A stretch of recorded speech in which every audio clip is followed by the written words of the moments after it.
மதுரை மீனாட்சியம்மன் கோயிலில் மத்திய அமைச்சர் ராஜ்நாத் சிங் சுவாமி தரிசனம் செய்தார்.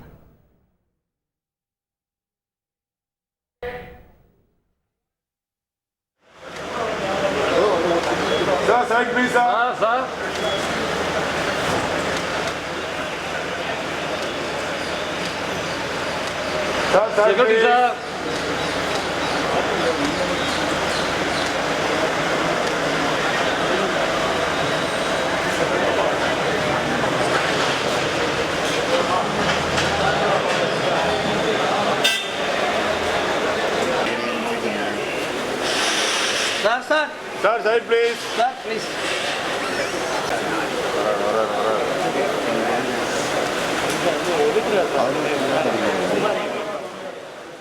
கூடுதல் தகவல்களை செய்தியாளர் பிரபு வழங்க கேட்கலாம். பிரபு, வணக்கம். பிரபு, எவ்வளவு மணி நேரம் அவர் இந்த கோவிலில் வீற்றிருந்தார்? எந்தெந்த சன்னதிக்கெல்லாம் சென்று சுவாமி தரிசனம் மேற்கொண்டார்? முழு விவரங்கள் என்ன பிரபு? வணக்கம். தமிழகத்திற்கு 2 நாள் பயணமாக வருகை தந்துள்ள இந்திய பாதுகாப்புத்துறை அமைச்சர் ராஜ்நாத் சிங் அவர்கள் நாமக்கல், திருவாரூர், ராஜபாளையம் உள்ளிட்ட பகுதிகளில் தேர்தல் பரப்புரையை முடித்துவிட்டு நேற்று இரவு மதுரையில் தங்கிய நிலையில் இன்று காலை என்பது அவர் உலக புகழ்பெற்ற மதுரை மீனாட்சி அம்மன் கோவிலில் சுவாமி தரிசனம் செய்வதற்காக வருகை தந்திருந்தார். இதனால் அவர் தங்கியிருந்த தனியார் விடுதியில் இருந்து மதுரை மீனாட்சி அம்மன் கோவில் வரையில் பலத்த போலீஸ் பாதுகாப்பு என்பது மதுரை மாநகரில் போடப்பட்டிருந்தது.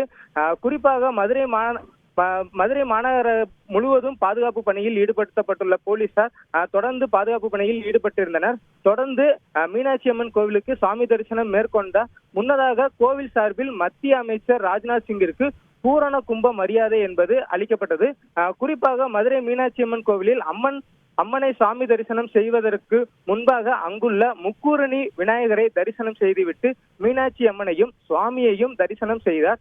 அங்குள்ள பொற்றாமரை குளத்தில் முன்பு அவர் புகைப்படம் எடுத்துக்கொண்டதுடன் தொடர்ந்து அரை மணி நேரத்திற்கு மேலாக மத்திய பாதுகாப்புத்துறை அமைச்சர் மீனாட்சி அம்மன் கோவிலில் சுவாமி தரிசனம் செய்து தற்போது அவர் மதுரை விமான நிலையத்திற்கு புறப்பட்டு சென்றிருக்கிறார். இதனால் சுமார் 9 மணி முதல் 10 மணி வரையில் பக்தர்களுக்கு பாதுகாப்பு காரணங்களுக்காக கோவிலுக்குள் அனுமதி வழங்கப்படவில்லை. முழு விவரங்களுக்கு நன்றி பிரபு. செய்திகளை உடனுக்குடன் தெரிந்து கொள்ள உடனே சப்ஸ்கிரைப் பண்ணுங்க.